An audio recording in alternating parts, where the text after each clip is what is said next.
Okay, did we just lose? Okay, we had a little bit of a glitch there, it seems like. Everybody back online, give me if everybody can see the screen again. We had a screen drop. If you can see the screen, okay, great, thank you. Now, every elite performer goes into recovery imbalance at certain times. You always do that. Every part of having, you'll have a you'll have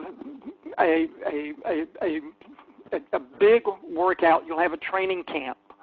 With a training camp, you're going to go into recovery imbalance. There are going to be periods when you'd go into recovery imbalance. It is not a problem going into recovery imbalance for a brief period of time. But if you go into the prolonged periods of recovery imbalance, that's when you get into trouble. And this chart shows you the relationship that we're talking about. Now, with training in general, around across the top of this chart, we have the different, what's being categorized in the research as different categories of training and recovery balance, where you've got training, overreaching, overtraining, and overtraining syndrome. If we look down the left-hand side of this chart, that's where we have the impact to what happens with each of the above, where we've got outcome, performance, and recovery. And what we notice is that if you've got regular training, right after you train, it is acute fatigue. You have a hard workout, you're tired afterwards. But usually, your performance will increase and your recover after a day, 2 days max. Now, if you go through a period of overreaching, and this could be, you're doing a series of real intensive workouts, it may be a training camp. Every athlete, every performer does that. You go into a period of recovery imbalance, and actually after recovery imbalance, you're going to have a temporary decrement in performance. And that's really no big problem as long as you have the chance to have an adequate recovery. And that usually means having a long weekend or an easy week. You get a weekend off, reduce stress demands, and increase recovery. You're back in balance again. Now, if you start getting into a period of prolonged recovery of balance and prolonged overreaching, that's when you start shifting into what is called overtraining. And overtraining will have short-term decrement in performance. That's when performance just tends to be dropping off, seemingly unexpectedly, because they're training just as hard as they used to, but they're not getting better. And what happens if you go into a phase of overtraining, it takes 2 weeks of reduced stress demands and increased recovery to get back where things are in balance again. And if you go for an extended period of overtraining, that's when an individual is liable to get into an overtraining syndrome. And performance, if you're in an overtraining syndrome, it's really underperformance and staleness and a high risk for burnout.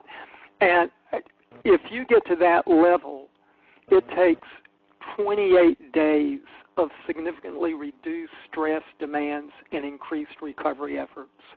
Now, I realize that sounds pretty dramatic, but I have worked with elite performers who have gotten into that overtraining syndrome, and literally I had one very gifted and talented high school swimmer, one of the top swimmers in the region, top swimmers in the state, and going into her senior year, she got into a full-blown overtraining syndrome. We looked at different options. We literally had to go and have her take off, stop swimming her senior year in school. But the good news is that she was able to go and recover, go to college as a walk-on, and then train smart with understanding recovery. But this chart is to me, it's powerful. Now, does the chart make sense? How about feedback on that, guys? You know, hot or cold? Okay, so on that. We got more going to say sort of making sense. Okay, we're going there. Let's look at the next section here, where the physical symptoms, if you get into that recovery imbalance. One thing you're going to find is that your performers, your athletes, are going to have an elevated heart rate. There's going to be weight loss, muscle pain and soreness. There's going to be elevated resting blood pressure. Often they'll start having GI disturbance. And there's a delay recovery from exertion. It's like they go and do what has been their normal workout, but it seems like they're just dragging. They just don't get the energy back. The other thing that's interesting to me is that often there will be a loss and a decrease in appetite. Severe fatigue, overuse injuries, you'll start having disturbed sleep patterns, and their immune system deficits. Their immune system becomes very deficient. There's a couple of articles I can show where the biological markers that go on with this recovery imbalance are pronounced, and you'll start seeing particularly upper respiratory illnesses.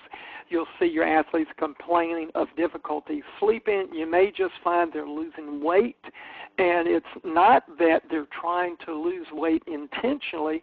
It's just the decreased appetite. And then if you look, okay, first of all, how many of you have seen these kinds of symptoms in the training room? The physical symptoms, physical complaints. If you've seen hot, say, yeah, roll them up like that. Yes, sir.